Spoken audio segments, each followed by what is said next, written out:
Welcome to She Coaches Coaches. I'm your host, Candy Motzek, and I'm going to help you find the clarity, confidence, and courage to become the coach that you are meant to be. If you're a new coach, or if you've always wanted to be a life coach, then this is the place for you. We're going to talk all about mindset and strategies and how to, because step by step only works when you have the clarity, courage, and confidence to take action. Let's get started.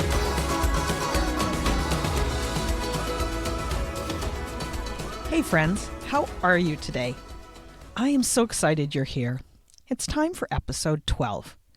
Today, I'm going to answer one of the most common questions, common comments that I hear from aspiring coaches. They dream of being a coach, and this is what they say. How can I be a good life coach if I'm a hot mess? But before we go there, I just want to talk to you about this episode. And I can't believe that I'm already at episode number 12. I thought about creating a podcast for months. Probably time for me to do an episode on procrastination. But now I realize that it's been live for almost 3 months. And that's amazing. It feels like it's just new. So this is kind of funny, and I have to share it with you before we dive into today's episode. It is a gorgeous October day. The sun is out, and there's a farm field behind my house, and it is filled with migrating snow geese. It's my day to record, but there they are, honking and calling, and just generally carrying on. So if you hear a bunch of noise, that's what's going on for me. One of the most exciting things that has me looking forward to doing this podcast is watching where my listeners are tuning in from. I was completely blown away when I found out how many countries are represented. It's been 3 months, and guess how many countries have been listening? Okay, I'll tell you. People from 29 countries have tuned in. I am so thankful and I'm so thrilled. Thank you so much for listening. The best part is that in some countries, there's only been 1 or 2 listeners. And that's what makes it even more special to me. Those are the countries that I want to talk about today. The ones where there have only been 1 or 2 listeners. And if your country is called out now, just know I am sending you a giant thank you and a big shout out. I think it's because I love to travel. And since we're in the midst of COVID times, looking at this list helps to remind me of all kinds of wonderful places that I'd like to visit. So here goes. These are the countries where 1 or 2 people only have listened. And I know that the number's going to go up, but for right now, I really appreciate you. Costa Rica, Curacao, Dominican Republic, France, Russia, the Philippines, Singapore, St. Martin, Taiwan, Italy, Saudi Arabia, South Africa, and Zimbabwe. It's crazy, right? It just feels like I never expected that this sound to go out and that people would tune in from all over the world. It seems kind of like a miracle. Okay, so let's get on with this week's episode. Here's what I'm talking about today. I've heard this comment so often, and it sounds like this. I can't be a life coach. My life is a hot mess. Or, who do I think I'm fooling? There's no way I can become a successful life coach until I get my own life together. Do you hear the worry, the self-doubt, the lack of confidence? Yeah, me too. When I hear this from a new coach or from somebody who is thinking of becoming a coach, what I also hear is this: I'm not good enough. When I'm perfect, then I can finally do what I want. I should just wait a little bit longer until this messy time in my life is over. If you haven't listened to episode number 3, then I would highly recommend that you do so. I'll pop the link into the show notes to make it easy for you to find. Episode 3 is the one that's called How to Silence Self-Doubt. And I spoke about your inner critic. It's that inner voice that has one purpose. Its idea is it wants to keep you small and safe. Those 3 sentences that I just read, the ones that start with, "I'm not good enough," or "when I'm perfect," or "I should just wait," those are the voice of your inner critic whispering in your ear. It's a sneaky little way that your brain tries to keep you safe, comfortable, and secure. Becoming a new and more fulfilled version of you as a coach takes energy, and it's risky too. You might feel vulnerable. People may not agree with you. They might even judge you. No wonder your inner critic wants to hold you back from taking that risk. Take heart and know that as long as you are mentally healthy, you can become a coach. And know too that your challenges make you the most valuable coach for your clients. If you could see my notes, you'd see when I say that word, the most, it's underlined and bolded. Now, if you're mentally well, there are people who could use your help. If you're having mental health issues, don't worry. Take care of yourself first. That is the most important thing. Just like on an airplane, put your own oxygen mask on first and get some help. Seek therapy. I totally support you in getting well again. Then when you are better, come on back and decide what you'd like to do.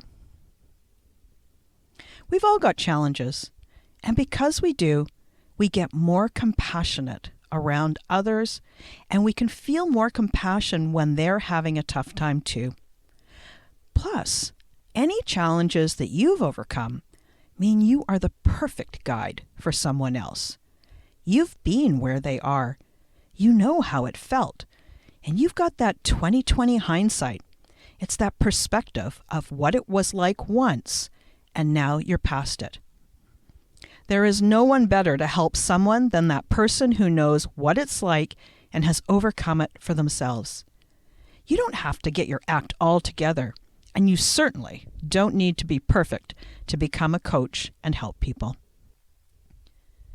In addition to appreciating what your clients are going through, I think there's value in remembering some of what a coach's role is. Let me just say that in a different way. There are 4 roles that I think are important here. 4 roles that a coach holds.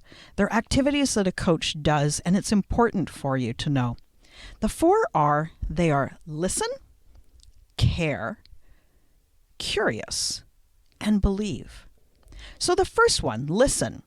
A coach's role is to listen to the conversation, to hear the words that your client uses, and to listen also to what is underneath those words, and even what is not being said. The second role, care. A coach's role is to care for your clients, even love them in their humanness. For many, a coaching session is the only place in their life that they're accepted and cared for without judgment. They don't have to do something different. They are accepted for who they are. They don't have to say something in a different way, and they don't have to be quiet about their opinions. The third one, curious. Coaches are curious, and because of that, we ask powerful questions to help our clients think in a new way. Asking and then letting the client have that aha moment, or perhaps even showing them their blind spot so they can understand why they're getting those results right now. And fourth, believe. As a coach, you want to believe in them and their ability to get the results they want. You hold that vision for them, and you know they can do it. It might take time, and there will be ups and downs along the way, but you know they can do it. And at first, they may not believe in themselves, but you as the coach believe in them, and then over time, they grow in their own belief in themselves. So do you see what I mean? Nowhere in those 4 aspects of listen, care, curious, and believe, none of them say that the coach needs to have a perfect life. It doesn't say that a coach is never anxious or worried or vulnerable or nervous. No, definitely not. The coach is human. You are human. And that connection, that person-to-person connection, that is the spot where all good coaching takes place. If you are having a challenging time, you get to put your own worries on the side and focus on your client and listen and care and curiously probe and believe in their potential. The coach is there for the client. Sometimes, if you're having a tough time, you can be so much more compassionate for your client's challenges too. And you can use that coaching time to get out of your own head and just be with your client. It's surprisingly kind of like having a little mini break in the day, because one of the best ways to put your own troubles aside is to think about someone else. Focus on them and how you can help them. You can only hold one thought at a time, so when you're thinking about your client, you won't be thinking of your own problems. Coaching is a helping profession, just with less academics than many of the other helping careers. Can you imagine a doctor or a therapist saying, "Nope, I can't help you today. I've been fighting with my teenager. I'm having a bad day. Go away. Come back another day when I feel better." Of course not, right? Now, there's going to be times where there's a family emergency or there's something major going on. But the normal ups and downs of life happen. They are normal. And that therapist and the doctor have them too. And they still show up to help you. Remember, therapists have their own therapists. They do their own work. And good coaches have their own coaches to work through their issues too. You will become a good coach when you learn coaching skills and you practice, not when your life is less messy. You'll probably start out as not very good, maybe even kind of rough. Remember those levels of learning I spoke about in episode 10? But with time and practice, you will get better. Feedback is important too as a new coach. Find out how you're doing and where you need to grow. It is totally okay for you to be a beginner baby coach and grow into the role. So thanks for tuning in. And make sure that you hit the subscribe button, since that's the way you'll be first to get all future episodes. And hey, if you don't have someone who is helping you walk step by step through the process of becoming a coach, or if you want some life coaching yourself, please reach out to me and let's talk. I've got room for a few more private clients. You can click on the link in the show notes. So that's it for today. And before we wrap up, I want to tell you about my free resource library. I created it to help you become a coach and give you all kinds of resources to make your life easier. It's called the Coach's Online Business Academy, and here's how it works. You sign up for your free account, and you get immediate access to a whole bunch of resources. And yep, it's all free. I've got a quiz to help you narrow down your niche, a pre-recorded 5-day training to kickstart your coaching business, and a whole bunch of PDF guides, including 147 proven coaching niches, a checklist for what to do when you're a brand new coach, and ideas for places where you can find paying clients. Every month, I add more free resources, and you'll be notified when I upload them. I'm so pleased to be able to share this with you. To get access, click on the link in the show notes and sign up today. We'll talk to you soon. Thanks again for listening today. Please hop on over to Apple Podcasts and leave a review. Also, I would love to hear from you. Did something that I say resonate? What else would you like to learn about? Click the link in the player and leave a comment on the post.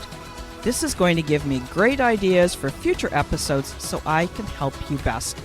Join me again next week for more coaching, support, and teaching to help you become the confident coach you are meant to be.